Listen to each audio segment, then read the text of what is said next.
Bangladesh dikenal sebagai negara delta sungai terpadat di dunia. Terletak di Asia Selatan, tepatnya di timur India, yang beribu kota di Dhaka.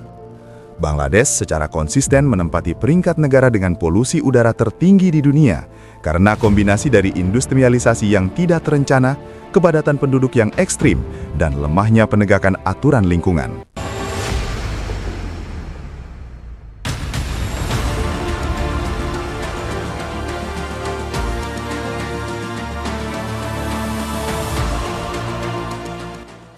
Di sini, kualitas udara terburuk di dunia dapat ditemukan.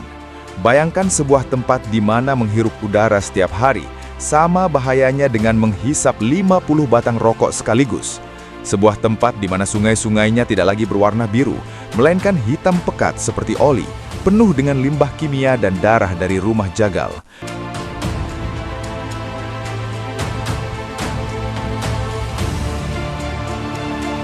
Sering dijuluki sebagai negara paling berpolusi dan paling padat di muka bumi. Tapi, apakah label toksik ini hanya soal sampah dan asap? Ataukah ada sesuatu yang lebih gelap di balik kekacauan ini? Hari ini, kita akan membedah sisi paling ekstrim dari Bangladesh, negara paling toksik di dunia.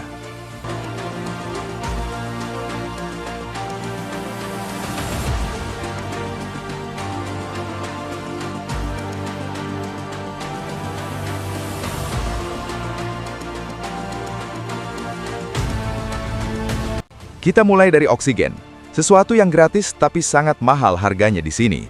Berdasarkan data IQ Air, Bangladesh berkali-kali menduduki peringkat pertama sebagai negara dengan kualitas udara terburuk di dunia. Rata-rata kadar polusi udaranya mencapai 15 kali lipat dari batas aman WHO. Penyebabnya, industri pembakaran batu bata tradisional yang masif dan emisi kendaraan yang tak terkendali.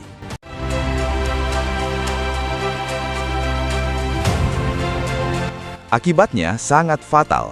Setiap warga di sini diperkirakan kehilangan hampir 7 tahun dari usia harapan hidup mereka hanya karena bernafas. Di Dhaka, polusi ini membunuh lebih dari 200.000 jiwa setiap tahun. Ini bukan sekedar polusi, ini adalah krisis kesehatan massal yang terjadi setiap detik. Bangladesh adalah definisi dari sempit, dengan populasi mencapai 170 juta jiwa di wilayah yang hanya seluas Jawa Barat ditambah sedikit Jawa Tengah.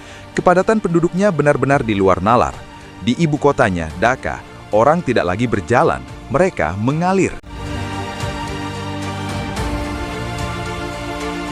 Namun yang lebih parah adalah kondisi airnya. Sungai Buriganga yang menjadi nadi kota, kini secara klinis dianggap mati. Setiap harinya, lebih dari 350 ton limbah cair, termasuk limbah industri garmen yang membuat baju-baju bermerek, dibuang langsung ke sungai tanpa pengolahan. Ikan mati, air berbau busuk, namun ribuan orang masih terpaksa mandi dan mencuci di sana karena tidak ada pilihan lain.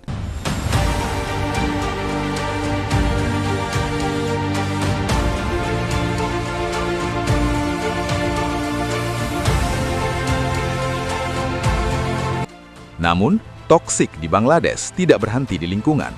Tahun 2024 dan 2025 menjadi saksi betapa panasnya suhu politik di sini.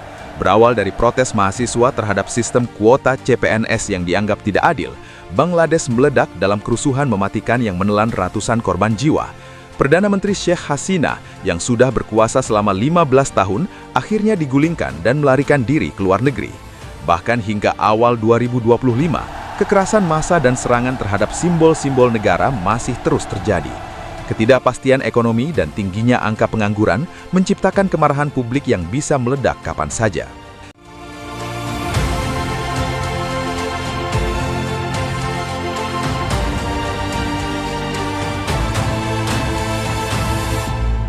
Yang ironis adalah di tengah semua ketoksikan ini, Bangladesh adalah tulang punggung industri garmen dunia. Kaos yang kalian pakai mungkin bertuliskan Made in Bangladesh. Mereka bekerja di bawah tekanan polusi dan upah rendah demi ekonomi negara yang sebenarnya tumbuh pesat.